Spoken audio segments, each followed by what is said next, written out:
আমন্ত্রণ সবাইকে চট্টগ্রাম প্রতিদিনের সাথে আমি জান্নাতুল কুলি আছি। দীর্ঘ ২০ বছর পর চট্টগ্রামে যাচ্ছেন বিএনপি চেয়ারম্যান তারেক রহমান। রোববার নগরের পোলো গ্রাউন্ড মাঠে সকালে আয়োজিত সমাবেশে বক্তব্য রাখবেন তিনি। আর সমাবেশকে ঘিরে বিএনপি এবং এর অঙ্গ সংগঠনের নেতাকর্মীদের মধ্যে উৎসবের আমেজ। সমাবেশকে ঘিরে আইন শৃঙ্খলা বাহিনী রয়েছে সতর্ক অবস্থানে। লাখ লাখ লোকের সমাবেশ হবে এমন আশা করছেন আয়োজকরা। রতন দাসের ছবিতে চট্টগ্রাম থেকে নয়ন বড়ুয়া জয়ের রিপোর্টে বিস্তারিত থাকছে। 2 দশকের অপেক্ষা শেষ। বন্দরনগরী চট্টগ্রামে আসছেন বিএনপি চেয়ারম্যান তারেক রহমান।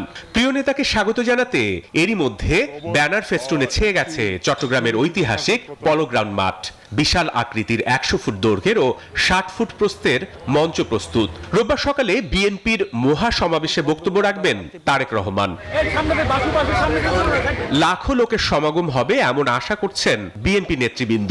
প্রিয় নেতাকে কাছ থেকে দেখতে পারার অপেক্ষায় কর্মী সমর্থকরা। মুরুগগঞ্জের মাঠের আশেপাশের বিস্তীর্ণ এলাকা প্লাস সারা চট্টগ্রামে দেখবেন আগামীকাল একটা জনসমাবেশের নগরীতে পরিণত হবে, মিছিলের নগরীতে পরিণত হবে। উচ্ছ্বাস এবং আমাদের নেত্রীর যে 31শে ডিসেম্বর বিদায়, এই যে একটা ইমোশন, এটার সংমিশ্রণ ইনশাল্লাহ আগামীকাল এই মহাসমাবেশ একটি ঐতিহাসিক সমাবেশে রূপান্তরিত হবে। বিএনপির প্রয়াত চেয়ারম্যান বেগম খালেদা জিয়া সর্বশেষ 2012 সালের 9 জানুয়ারি চট্টগ্রামের পলো গ্রাউন্ড মাঠে অনুষ্ঠিত সমাবেশে বক্তব্য দিয়েছিলেন।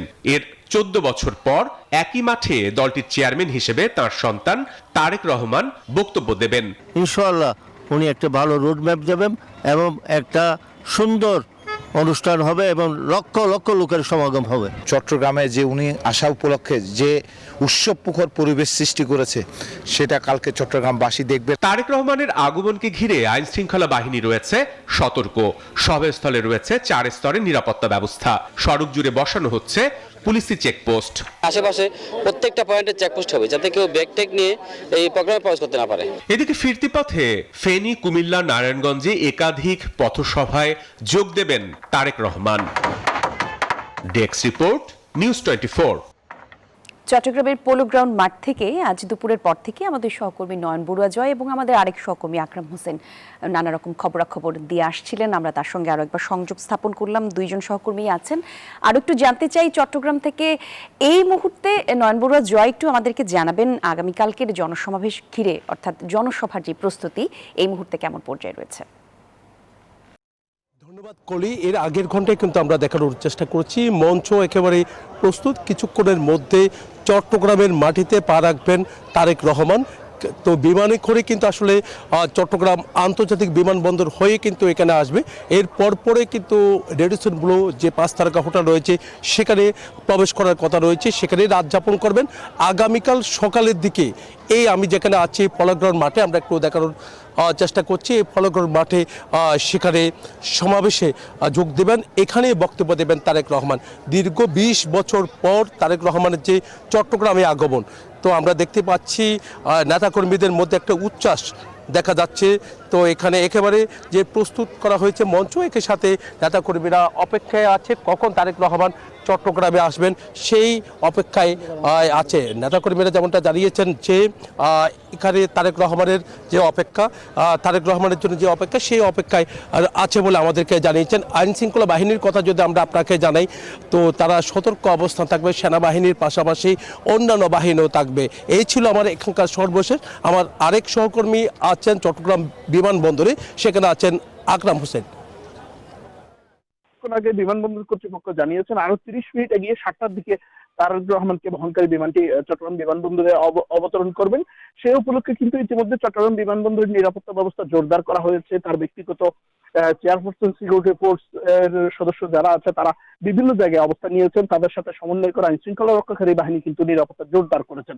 আমরা ইতিমধ্যে দেখতে পেয়েছি বিএনপির সিনিয়র নেতৃবৃন্দ আসছেন, তাকে যারা স্বাগত জানাবেন এবং বিএনপির সিনিয়র নেতৃবৃন্দ একে একে কিন্তু বিমানবন্দরের ভিআইপি গেট দিয়ে তারা অবস্থান করছেন, বিমানবন্দরের ভেতরেই অবস্থান করছেন এবং আইন শৃঙ্খলা রক্ষাকারী বাহিনীর পক্ষ থেকে কিন্তু সর্বোচ্চ সতর্ক অবস্থা রয়েছেন। এখন সেখানে তিনি আমাদের সর্বশেষ অবস্থা। স্টুডিওতে আছেন আমাদের সহকর্মী কলি। আকরাম, ধন্যবাদ আপনাকে। শাহবাগে এনসিপি নির্বাচনী থিম সং উদ্বোধন হয়েছে, আর সেই নির্বাচনী সং যেটা উদ্বোধন হয়েছে সে বিষয়ে আরো কিছু তথ্য আমাদের সহকর্মী শিহাব জাহিদ জানাবেন। আমরা সরাসরি যাচ্ছি তার কাছে। জাহিদ, একটু জানাবেন নির্বাচনী থিম সং উদ্বোধন যে করা হলো এই প্রসঙ্গে আর কি কি খবর আপনার কাছে আছে? এনসিপির পক্ষ থেকে আজকে কিন্তু দুটি থিম সং আসলে রিলিজ করা হয়েছে, যেখানে একটিতে রয়েছে তাদের যেই নির্বাচনী প্রচারণা, সেই প্রচারণার জন্য আসলে যেই একটি থিম সং তারা উন্মোচন করেছেন। আরেকটি যেই থিম সং উন্মোচন করেছে সেটি রয়েছে গণভোটের যেই প্রচারণা রয়েছে, সেই গণভোটের প্রচারণার উদ্দেশ্যে তারা এই থিম সংটি উন্মোচন করেছে। এবং সেই দুটি থিম সঙ্গের ভেতরেই কিন্তু দেশ, মাটি, মানুষ এবং মানুষের যেই কর্মযজ্ঞ সেটিকে ফুটিয়ে তোলা হয়েছে এবং বলা হয়েছে যে দুটি থিম সং তৈরি করা হয়েছে সেই দুটির মাধ্যমে মানুষকে, এই দেশের মানুষকে প্রতিনিধিত্ব করবে।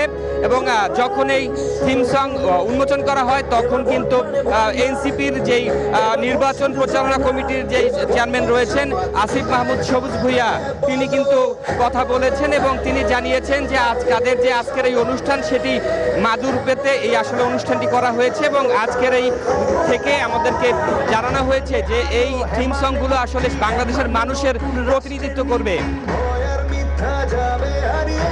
ধন্যবাদ আপনাকে। আর এরই সাথে শেষ করছি নিউজ 24 চট্টগ্রাম প্রতিদিনের সংবাদ। সঙ্গে ছিলেন যারা, ধন্যবাদ সবাইকে।